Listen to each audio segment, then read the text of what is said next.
Hey guys, so for Christmas, which is actually tomorrow while I'm filming this, it's actually Christmas Eve right now, I'm making Dobby from Harry Potter for my little sister, and I'm making Deadpool for my brother out of salt dough.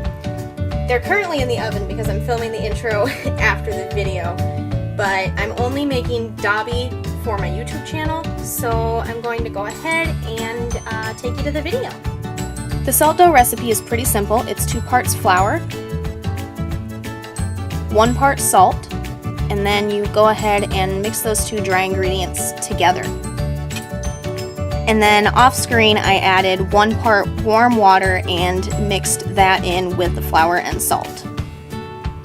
It may take a little bit of trial and error, but when you're done mixing it shouldn't stick to your hands. Mine was warm, so I went ahead and put it in the fridge for about 5 minutes, I think, so that way it wouldn't melt while I was working with it.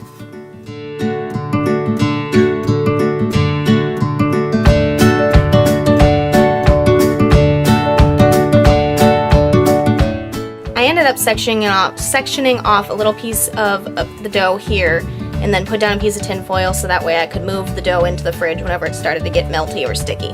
I separated that into 2 smaller pieces, and I basically used them to make feet. This took a while, so I'm kind of going to skip to the end here. For reference, as you can see here, my feet are kind of boot-shaped, and I'm going to end up turning them toward each other for a more Dobby is shy kind of look.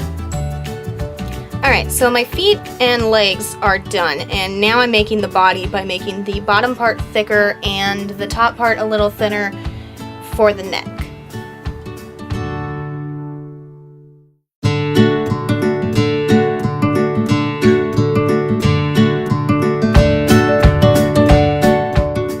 After making sure that it was going to fit there, I add a dab of warm water to the tops of the legs and the bottom of the body to help it stick together before and after baking.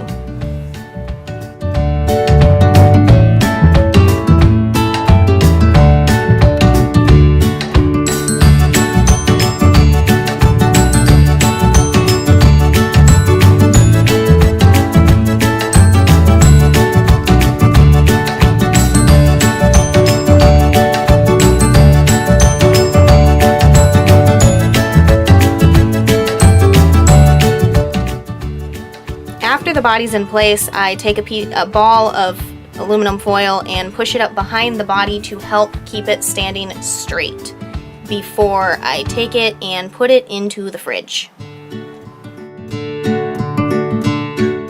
After it sits in the fridge for a little while, I take it back out so that way all of the pieces are not melty again. This means I have to work it between my hands a little bit to uncrumble it and make it a little warmer to work with.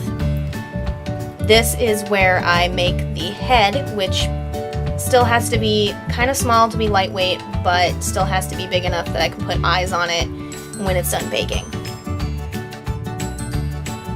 So again, after making sure that it fits, I add a little dab of water to the neck and then to the head where it's going to connect.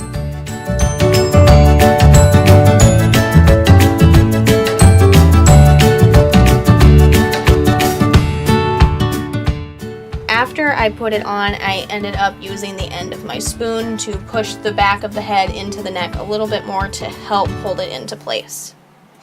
I went ahead and put more aluminum foil into place, made sure everything was still, and then I put him back in the fridge for another 2 to 3 minutes. I added a nose off camera by using a little tiny piece of dough and pushing it on with water and then smoothing it into the face. With the end of my spoon, I'm making an indentation for Dobby's mouth.